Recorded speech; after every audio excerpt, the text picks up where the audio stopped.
And that began a much longer email conversation, which led to her writing for us. So it was her response to Alex, the truth be known.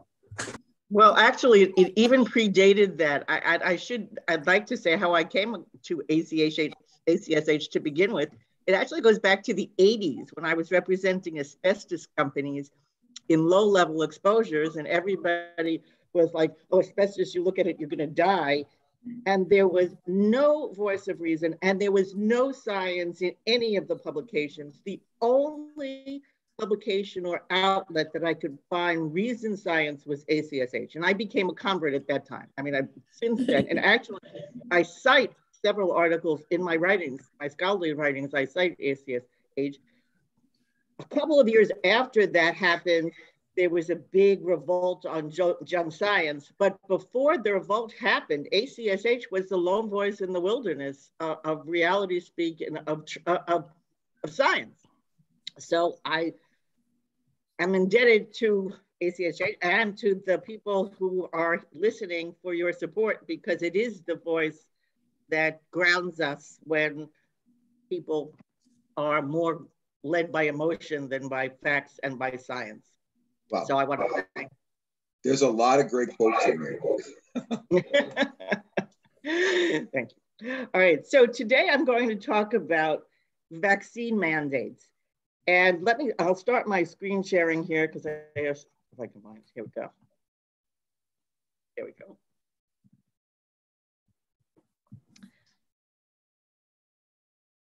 And this first slide, okay, are we on screen? Are we on slide? The slide's there, but it's not the slide itself, it's the whole. Yeah, okay.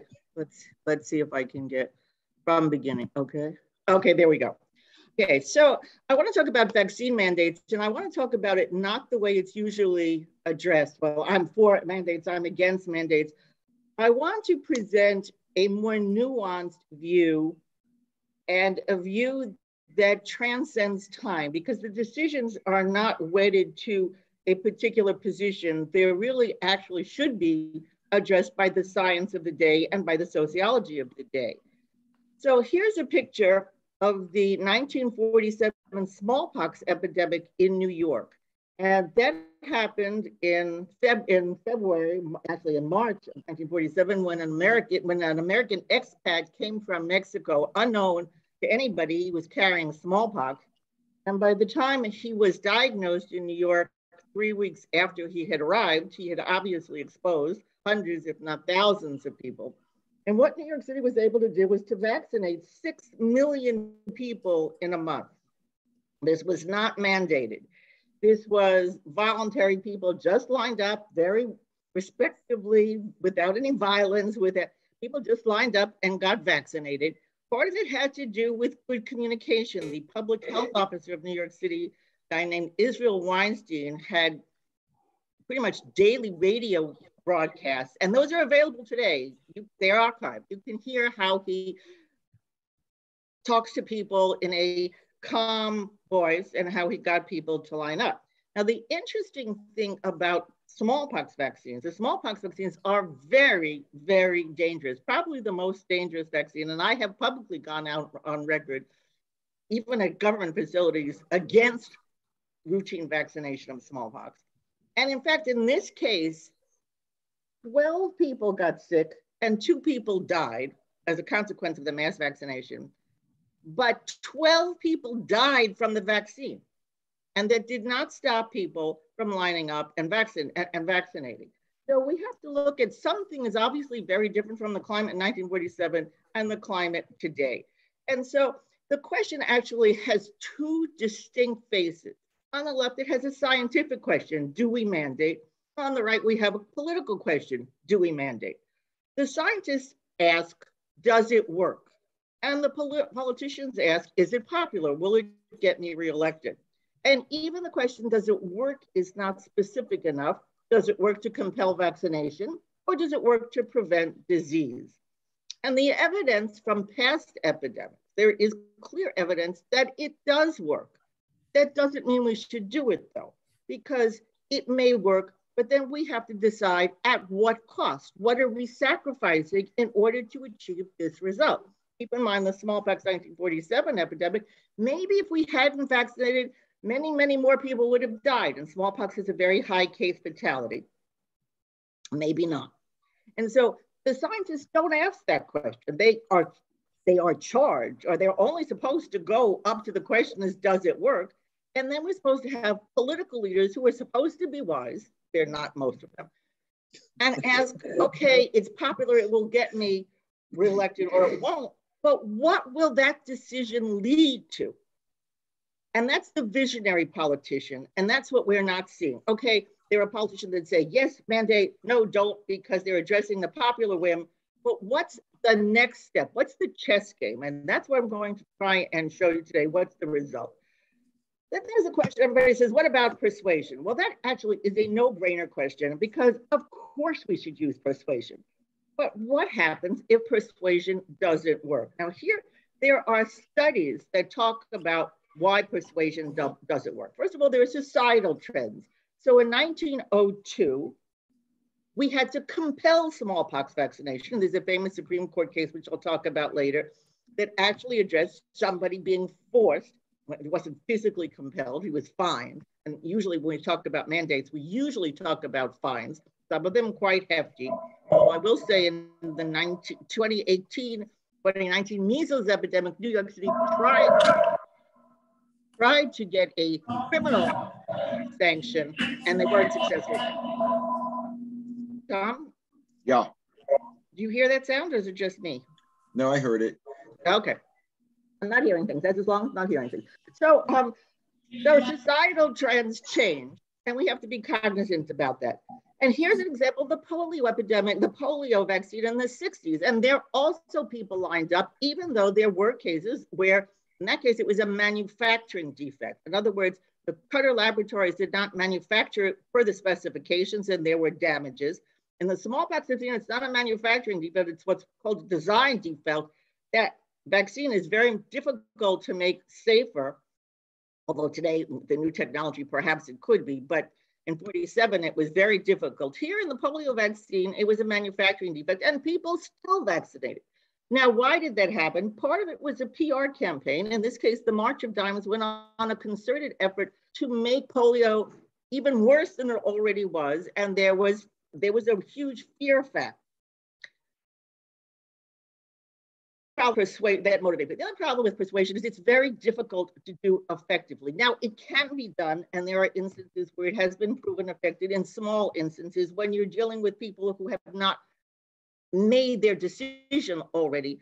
But there are studies that show what's called the backfire effect. And these are the scientific studies that show that in order to diffuse the message, you have to, again, repeat the negative comments, and people internalize and memorialize the negative comments. And so you're in essence feeding the message that you want to eviscerate. And so that doesn't mean we shouldn't try it. In the 80s, there was the rubella umbrella campaign, which focused on getting kids to nag their parents to vaccinate. So it can be done. The question is, how many people will be motivated by this, and how quickly can it be done? In other words, if we have a time frame, we can't wait to see if it's going to work. Now, in terms of people who can't be persuaded, and there are studies that talk about that. This is in February 2001, before children were even on the market for the vaccine.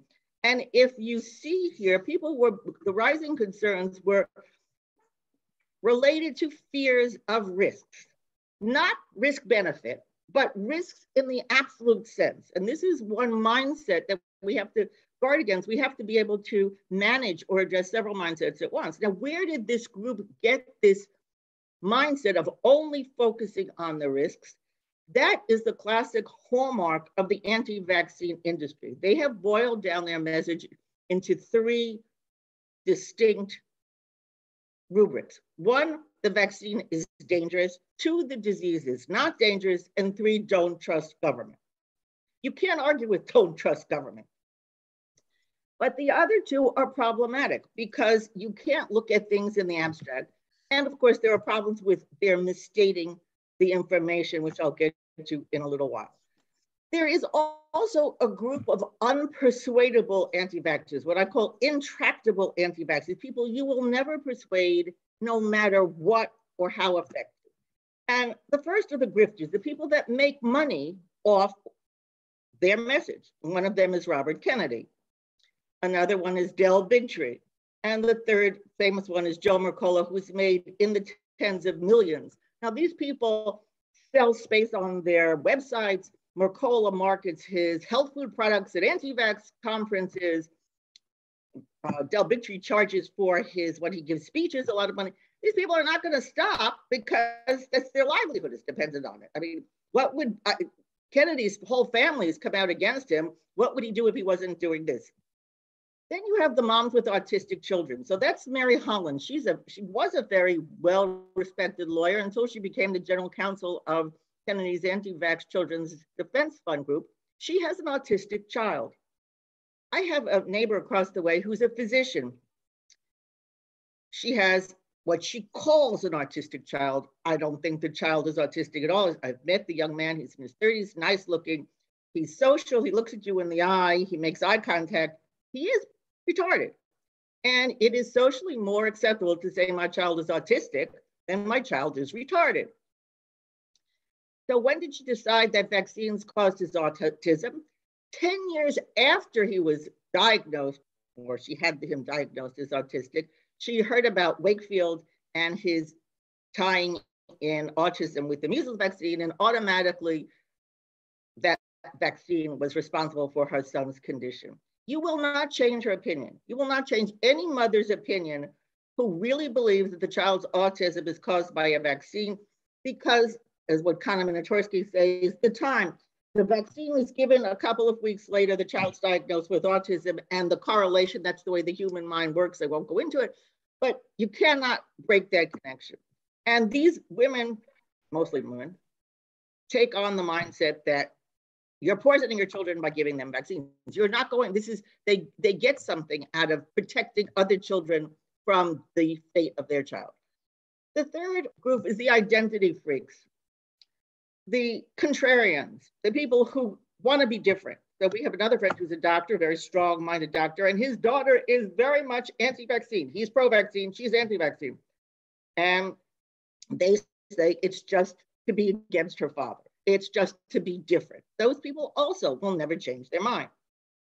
The fourth group of the people who divide the opposite, it's also an identity issue, who they derive their identity from the social or the religious group they belong to. Now, sad to say, Republicans have been associated with anti-vax, and the highest group of vaccine takers are Democrats, the lowest group are Republicans. There's an interesting study that said that rural residents said they would be more likely to get the vaccine if Trump urged people to get vaccinated. Now, interestingly, Trump did at one point urge people to get vaccinated, and people got angry because it didn't mesh with their internal message of what they thought their group represented.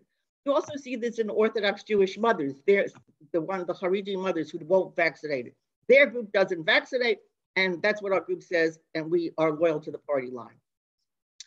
So the question is, even though vaccines we know work, and mandates work, and persuasion doesn't always work, and we need to get it done quickly, that doesn't necessarily mean we should work. First of all, we have to ask, can we? Is it legal? Should we? And then who makes the decision, and how does the person make the decision?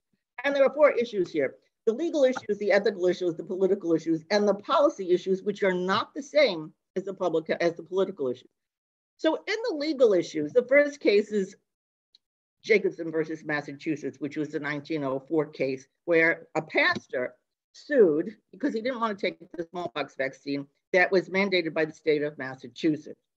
The case was not a religious case. He didn't bring it on religious rights. He said, my freedom to choose my autonomy is being infringed, and you can't make me have this.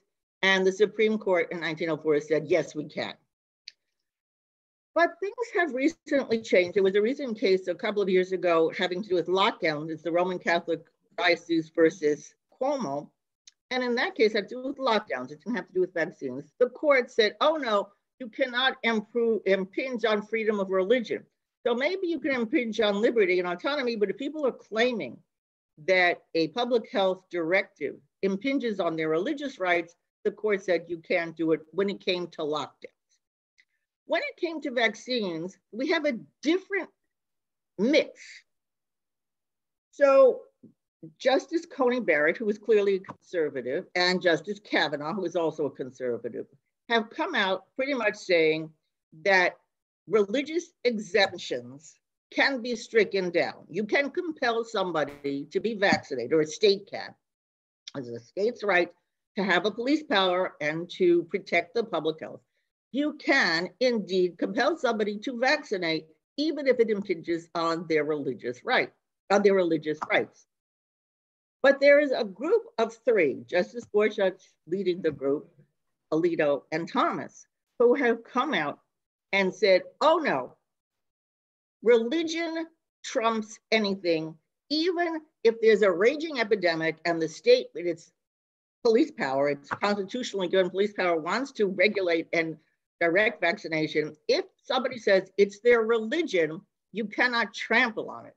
Now, the interesting thing is this religious exemption is generally not used by people who are truly religious. There are some interesting cases where the judge, there's one case called NM versus Hall, where the judge questioned the proponent of the exemption and showed that it was a phony, and they were just using this as an excuse to avoid vaccination. But Gorsuch and company's argument is very, very scary because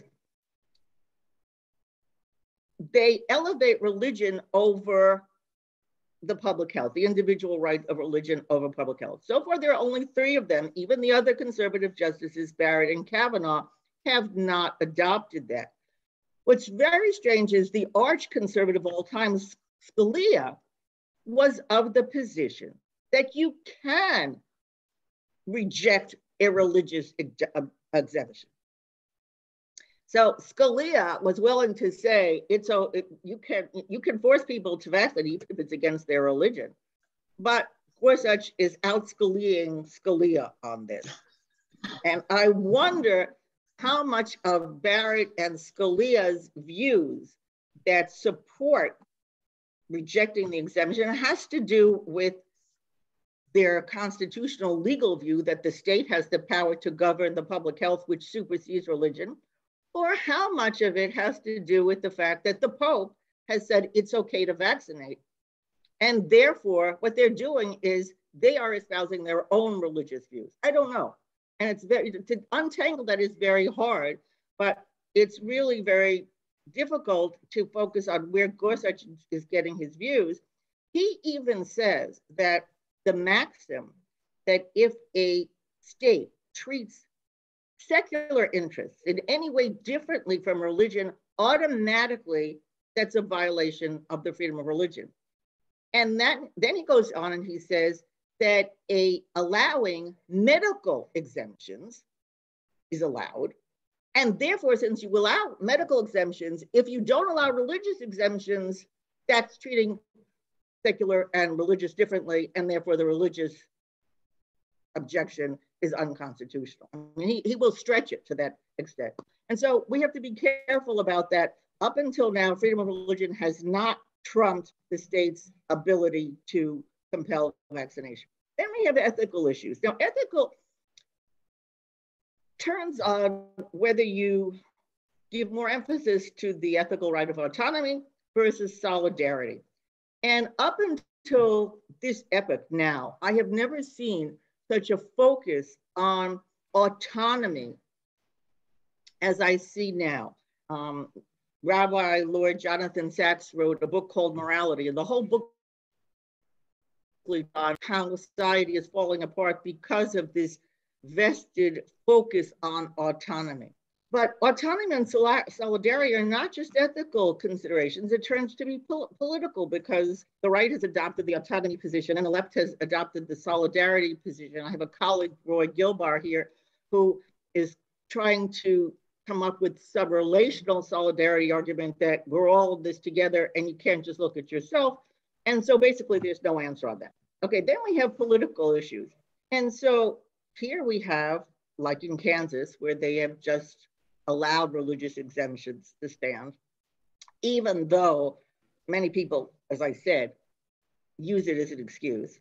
And they're talking about removing all requirements to vaccinate school children, which is now mandated in all 50 states. Now, if that happens, and there's an epidemic, here's an example of the governor or legislator not thinking ahead. Okay, they want to favor their constituents, but if there's an epidemic and Kansas is not mandating vaccination, let's say a diphtheria epidemic, what's to stop the neighboring states from saying Kansans can't come in? It's not far-fetched.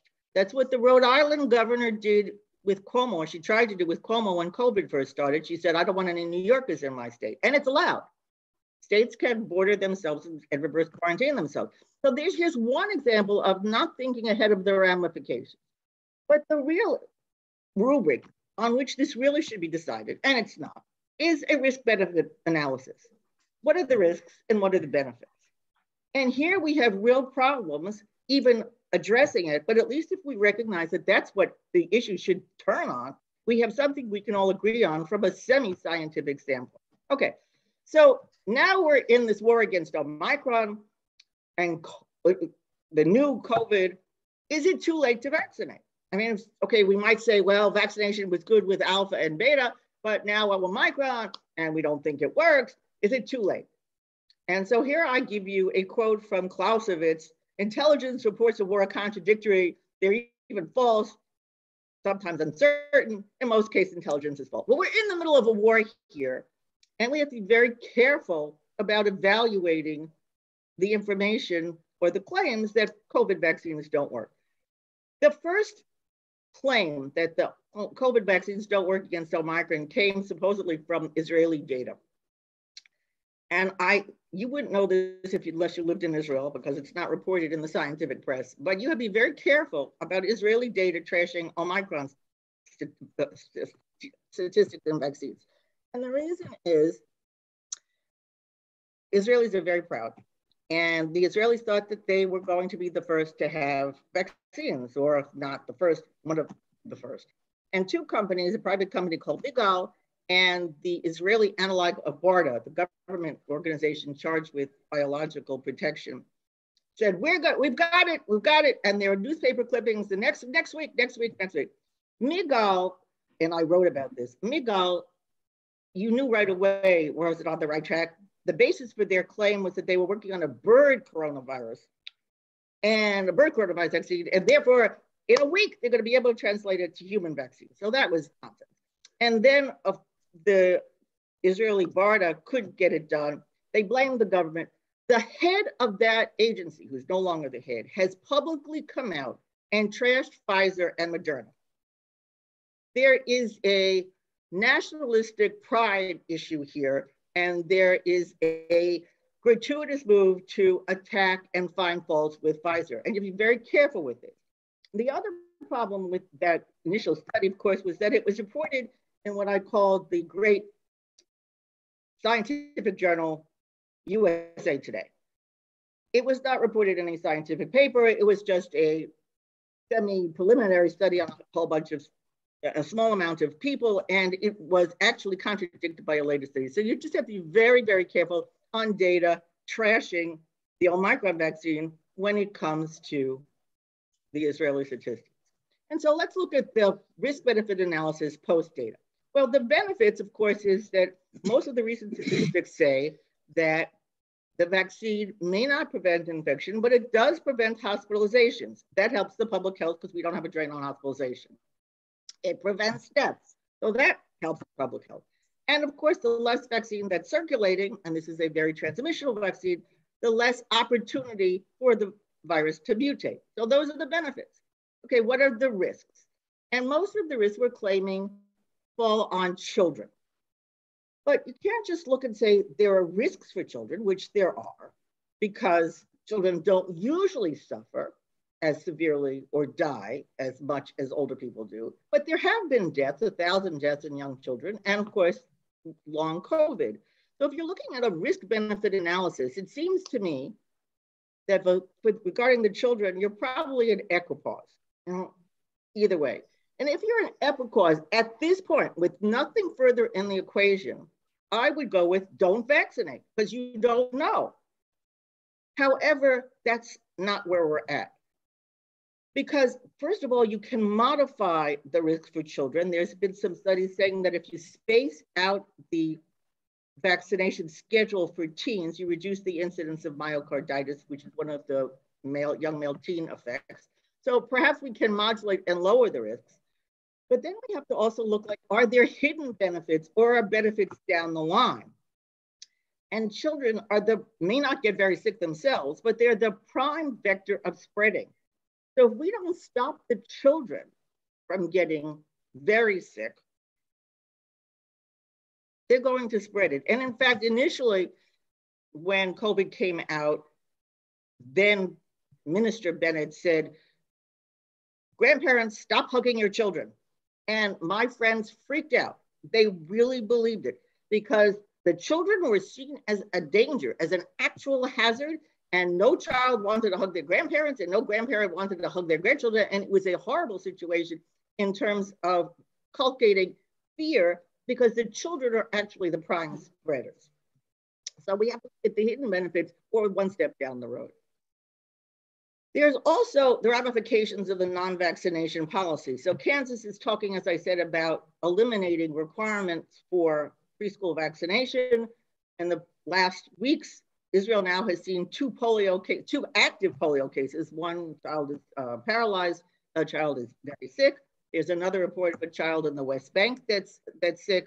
5 cases have been diagnosed as positive. This disease had been eliminated for the last 30 years, but there is an active anti-vax group in Israel that the mothers are saying they don't want their children vaccinated. These are mostly ultra-Orthodox Haredi women who are part of this group, think we don't want to vaccinate our children. So be careful of the long-term effects of the decisions. And then we have unanticipated secular trends. So Ukraine has one of the lowest vaccination rates in the world. 35% of Ukraine is vaccinated against COVID. 3.5 million refugees have now left the Ukraine. 6.5 million have been displaced in the Ukraine. That's 10 million people who are vectors. 650,000 are COVID susceptible. That means alpha, beta, and delta. The delta vaccine, the delta strain is circulating. Nobody could have anticipated that there would have been this Ukraine uprising where people are moving around, actually actively transmitting cases. Now, interestingly, in Europe, the number of COVID cases are increasing recently, and nobody is tying it to the fact that we have these fleeing Ukrainians. Yet in 2018, in the world measles epidemic, that too was seeded in the Ukraine. They have a very low vaccination rate of all vaccines. And when they move or people go visit them, they transmit the disease. That picture was taken on Sunday. 500,000 people attending the funeral of Rabbi Chaim Kanievsky in Israel. Most of those, that is the pocket of the largest anti-vax, largest group of people who are not vaccinated, one of the largest groups who are not vaccinated in Israel. Nobody could have predicted Kanievsky was going to die. Now, Kanievsky is very interesting because he was one of the few people who said, don't vaccinate when it came to measles. And when it came to COVID, he actually changed his mind and he said children over 5 should have been vaccinated. And so it's ironic that his funeral was probably a prime vector of spread. And now in Israel, we're seeing 14,000 new cases a day this week, up from 7,000 last week, due to all kinds of secular trends, the holidays, travel from Europe, probably the Ukrainian refugees that we've accepted, various other secular trends. So the question is, do we vaccinate? So here's a thought experiment that I have. Let's say we can go back in time 2 years. We've now suffered with COVID for the last 2 years. We've seen people die. We've seen people get sick. We've seen the economy decimated. We've seen jobs in flux. We've seen life changed all over the place. Let's say we could go back in time and say, you know what? What if we had vaccinated everybody at the beginning and prevented the disease? But we had to force people to vaccinate. For 3 weeks, people have to be locked up until they're vaccinated. But at the end of 3 weeks, we would have prevented all of this COVID. Would you agree that maybe vaccine mandates would have been prudent at that point? Now, I'm not making this up. This is not a pie in the sky. In 1972, Yugoslavia had a smallpox epidemic. A Muslim cleric had returned from the Hajj. He infected 27 people. One of them was a teacher who then infected 38 other people. By the time they had diagnosed the disease, thousands of people had. Tito imposed martial law. Somehow he managed to get 18 million vaccines. I tracked down where he got it from. But people were detained under armed guard. People were exposed. Football, the national sport or favorite sport, was canceled. He basically clamped down on movement of the country, and in 3 weeks, the epidemic was over. 175 people were sick and 36 people died. That's it. Now, that was pretty draconian what he did, violation of everything we believe in, but look at the result. So I will now open it up to questions, and thank you very much for your attention. Tom or Chuck, over to you. Okay. Let's see. Can you take the screen out, or you want to keep that up? Sure. Okay. Absolutely. Thank you. There we go. I guess I have a question before the thought experiment. Okay. With regards to Rhode Island having the ability to prevent someone from New York from coming into their country. The state, right? The state. Yes, the state, sorry. I thought the Commerce Clause says that states couldn't stop goods from coming across from other states. There is a case about the Commerce Clause going back to cholera, saying that when it comes to public health, the states have the state's right to prevent the public health from the Commerce Clause, very clearly held by the Supreme Court. Okay. That's Now, in that case with Rhode Island and Cuomo, they negotiated it out. I mean, it didn't go to the Supreme Court, but the company Louisiana, Frances of Louisiana versus the state of New Orleans, I think is the name of the case. It's an old case. Whether the conservative justice now would hold it, I don't know, but it clearly says state rights trump commerce. Okay. Sounds good. Anybody have any? Yes, Dr. Billauer. Thank you very much. That was very interesting indeed.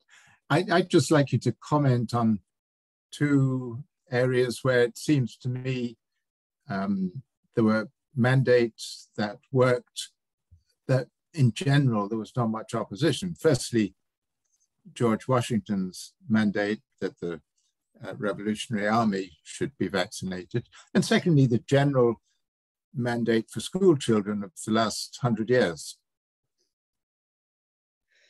But that shows how society is changing. There was a time that solidarity, and the concern, George Washington's concern for the nation as a whole trumped individuals' rights to express their own, my body, myself, for the greater good of the nascent country.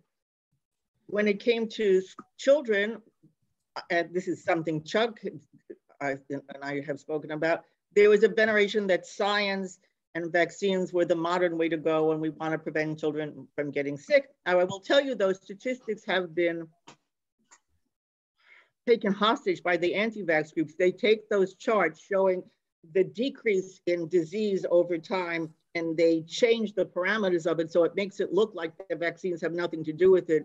And Robert Kennedy is a prime culprit in manipulating the data.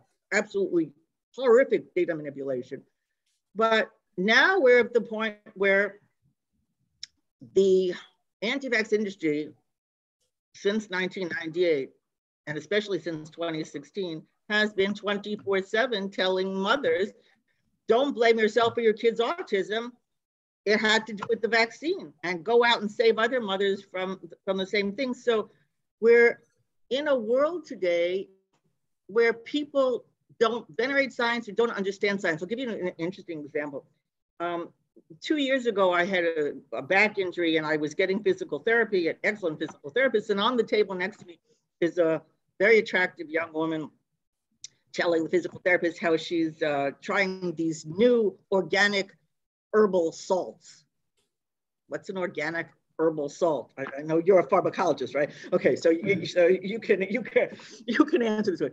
So what's an organic salt? She goes, oh, it doesn't have chemicals in it. I said, excuse me? She goes, it's chemical free. And try as I might to tell her that even water has chemicals in it. No way. She was not hearing this. And so we have, and this is in New York City, in the suburbs of New York, in a high income level, we have people who just don't understand basic science, and you cannot tell them otherwise. And that's part of the problem with persuasion. Thank you. I agree with you that there are people, can you hear me okay? Yep. Yeah, great. There are people you can't convince. And my own view of that is don't try, forget them. Deal with the 90% that are in the maybe, could be convinced. But my biggest concern, and I'm going to be very emphatic about this, is the failure of our public health people to start properly in terms of data and to continue properly in terms of data and to correct their awful data. As you probably saw, the CDC reduced the number of kids who died by 25% in one day. They have no idea about the rest of the kids. And we're talking about a very, very, very, very, very small number now. We're below 900, below 900. And the problem, which I saw immediately within the first few weeks, was the definition of a case. And that is still our biggest problem. Everything is coming out, cases and case disease ratios, and it's fiction. It's total fiction. And it's nonsense because public health has led that and carried that flag.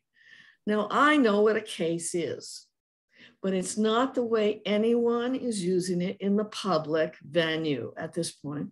I am on the same faculty with and a good friend of the head of the Global Virus Network, one of the leaders in trying to put forth policy for COVID. And at the very beginning, I mean, within weeks, I sat with him alone at dinner and I said, first of all, define the word case so everyone will know what we're talking about. Do you know what? Public health refused. The internal medicine group refused. They could have, they could today, but they're not. And the second part that is just terrible, even worse, is deaths by COVID, from COVID, or with COVID. And people have an automobile index and die in the emergency room, but test positive by any test, are deaths by COVID, which is not true. And we're seeing terrible, and I mean awful, distortion of the science. So I would plead ACSH to really take a stand on that, to say stop ever, and I mean ever, mentioning cases. It's a fiction. We don't have any definition. It's a terrible number. And cases, if it means getting a positive test, is ridiculous. And even the idea that children are the spreaders, where did that idea come from? Well, that we have statistics, and not just for this, even for measles and going back. That's different. That's the whole point. They did it because children bring colds home. Colds, everyday colds. Practically every parent gets a cold from the child who brings the cold home. That's where they got the idea. But there has been no data, in my opinion, but I would love to see it. If you have a scientific paper, Barbara, I'd love to see it, that proves the COVID source to adults was a child. It's going to be extremely rare, probably zero, but nevertheless, you can't always prove zero. And the reason is we always have cold, the typical cold transmission from children. That's normal. We have never stopped it because we've never stopped the cold, the common cold, as we often call it. We've never stopped it. So I think we've got some massive, massive scientific questions that we need to put our best science behind, define it as best we can, and tell them what the caveats are. Let me keep doing it better. That's my view. Let me jump in for just a second, because I think that one of the problems, and I wrote about it earlier in this week, is that hindsight bias. Let me just finish the thought, is that there are two competing things. There is an ongoing public health problem, and then there is the science, which will lag anywhere from 3 months to a year or more down the line. If you look back at the very beginning of COVID in New York, and you saw that there was very dramatic numbers of people being hospitalized, people winding up on ventilators, so on and so forth. That's a public health crisis without a lot of great information. So it's not an unreasonable thing for the public health people to say, well, it very well may be like flu, and so we should worry about children being transmitters because it's another viral disease. Now, we may find out 6 months later that that's different, but you can't necessarily judge the actions at one moment of time based on what you know 5 or 6 months down the line. Public health, which was still problematic, I don't argue that at all, had no tests. So you define cases as best you can. There was no testing. All there was PCR. There was no other way to look, and they really weren't doing a whole lot of PCR. So they made an assumption, which turned out to be problematic. But at the time, I think was not an unreasonable way to go. My experience as a surgeon tells me that it is one thing to make a decision in the moment and another to sit back and talk about it a few days later. And that you have to allow the person that's making the decision at the moment a little bit of leeway. Can I jump in here? You mentioned so many points that are very important. First of all, you're 100% right. The case definition is loosey-goosey. But this is how science, technology has pretty much run away with us. If you look at the case definition for SARS-1, before PCR was available, before antigen testing, was based on, I think it's still on the CDC website, was based on X-ray evidence of pneumonia and history of exposure to somebody from the Middle East. I mean, it was obvious, in your face. There was no question. You could see the pneumonia on the X-ray. And look, so now we have all these tests. Now, if we used the old-fashioned type of definition, we would certainly reduce the number of cases. But what would happen, though, is the case fatality would increase, right, Chuck? We'd have less cases, but the number of deaths, whether related or not, and I watch on the Israeli statistics, the graphs, the number of deaths more than the number of cases, because as you point out, the cases are, what some laboratory says. But when I see the number of deaths going up, then I know there's a problem. And one of the best estimates that something is going on is excess deaths. So if we compare the deaths that are expected in a given population versus the deaths that we see, we know there's a problem. That doesn't necessarily mean, as you point out, that COVID was the direct cause. So for example, last year in April, there were 10,000 excess deaths of elderly people in nursing home in Britain. That doesn't necessarily mean that the direct cause was COVID. The direct cause was certainly contributed by the lockdown policies that stopped people from going into those nursing homes, and people were dying from dementia, and it was a side effect of bad policy. So, which everything I'm saying is validating your point. However, we can't go from one extreme to the, like Grandma says, you can't throw out the baby with the bathwater. Now, I have been following CDC statistics. They have had problems with putting up statistics since, I started following them in 2001, and I have some data that would, and I have Fauci in 2001 saying we should be more careful. Right, we should have been more careful. And I will tell you that there were law schools and billions of dollars set up for bioterrorist planning. There's not going to be a bioterrorist because from a state agency. And then, well, it might be for a bio agent. Okay, great. So where are all these billions of dollars of planning? We're all ventilators. So if what you're saying we goofed up, oh yeah, we goofed up big time. If you're saying how do we do things better in the future, we don't throw out the baby with the bathwater. Excess deaths are a good measure that something is going on, but it could also be as a result of our policy. And the changing of the case definition from something obvious to a laboratory test skews the statistics and our understanding of the disease. But as I said, we might have less cases, but then it means we have a much more severe disease. So we need to pay a lot of attention to what you're saying. And I have nothing good to say about CDC. How's that? Well, I think there's been another factor that hasn't been mentioned, so I'll put it on the table at least, and I still firmly believe in what I've just said. It's a real contamination to have dollar flow to hospitals as well as to physicians, and I'm in that industry, so please don't think I'm biased. I'm not. I'm married to a physician, and I teach in internal medicine. But to put a bonus on both hospitals and physicians for adding the diagnosis of COVID 100% to their admission.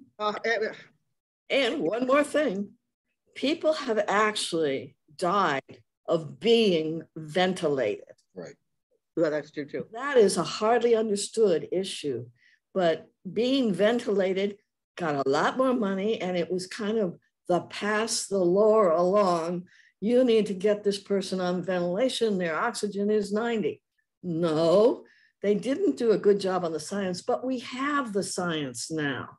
And we really should be cleaning up our act completely on who should be hospitalized, what should happen to them in the hospital, what the markers are.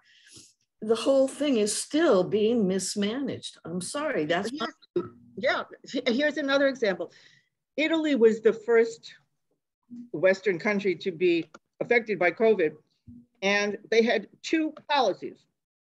And this fed the view that elderly people without pre-existing diseases were at an increased risk, and they're not. More elderly people die of COVID than younger people, but then again, more older people die than younger people generally. Without underlying diseases, there's no evidence that COVID is more hazardous in the elderly. And in fact, the latest statistics from China bear this out. But what happened in Italy was, which follows up what you're saying, is anybody over 60 who died in the hospital for any reason whatsoever was COVID. So therefore, you look at the statistics, you see all these old people are dying of COVID, number one. Number two, they because they believe that older people were more likely to die, they just denied them the respirators, the ventilators.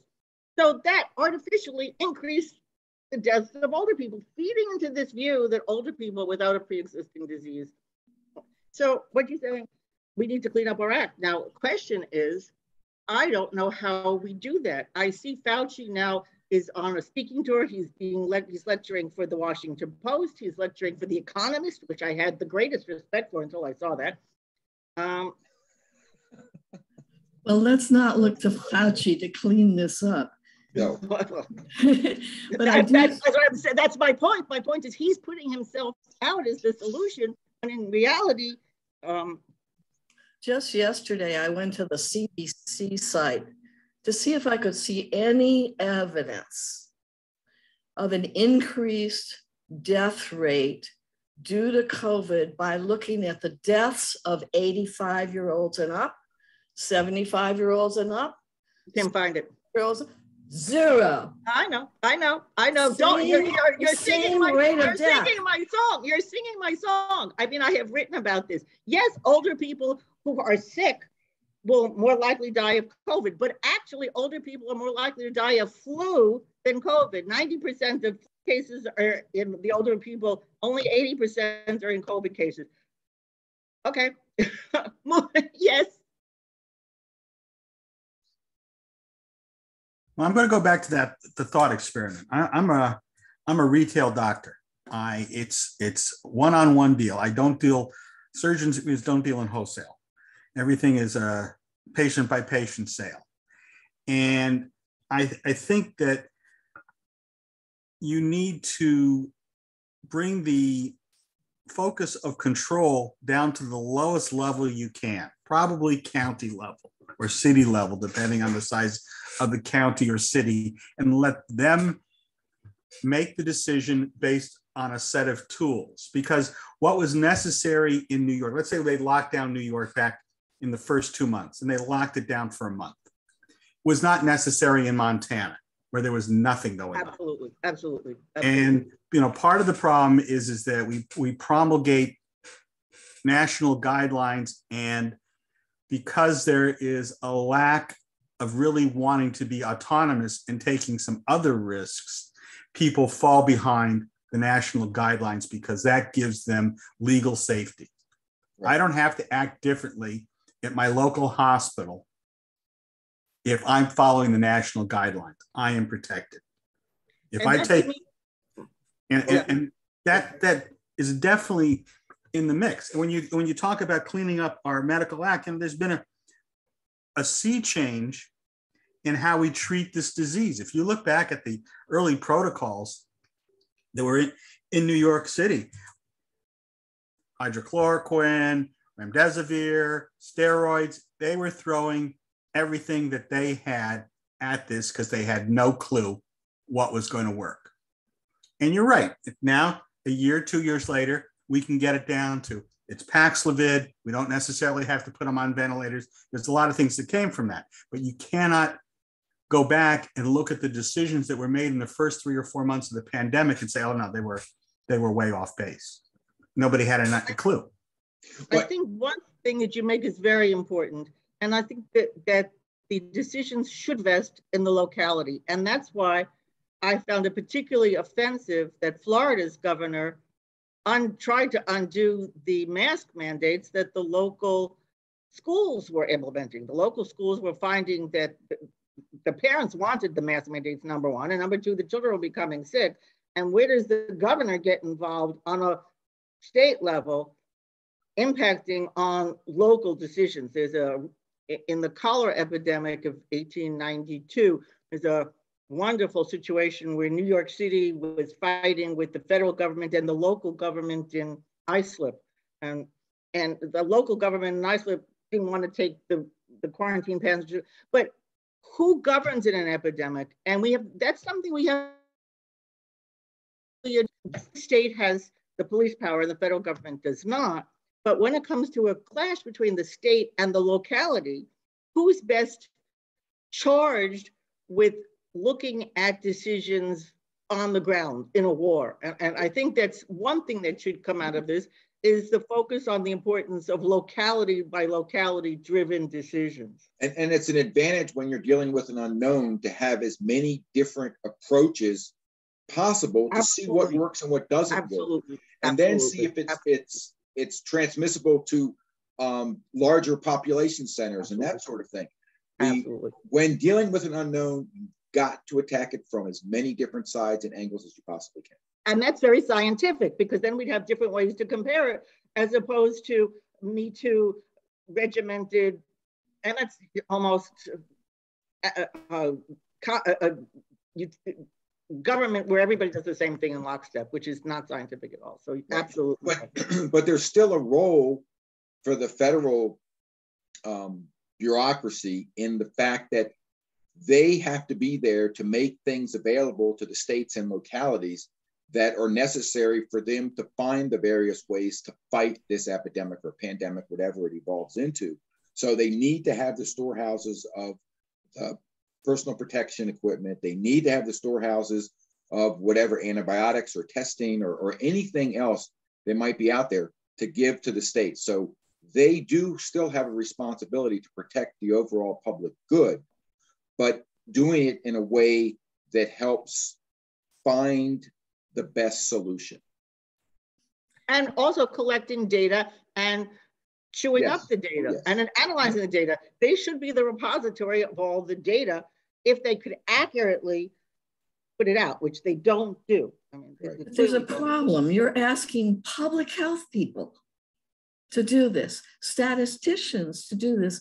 Unfortunately, neither understands how much more we know about COVID today than we knew then. So I think what we really need is a new prescription, such as, who was it? I can't see who was it, you, Nick? No, Nigel? Somebody mentioned that we know a lot more now. That fact isn't the appropriate treatment isn't getting spread. The masking of children issue is not clean cut, as somebody suggested a few minutes ago. It's not at all. In fact, there are a lot of child development people who feel the mask really set a lot of children, not the top. Well, but this is what we have to do here. There's a risk-benefit analysis.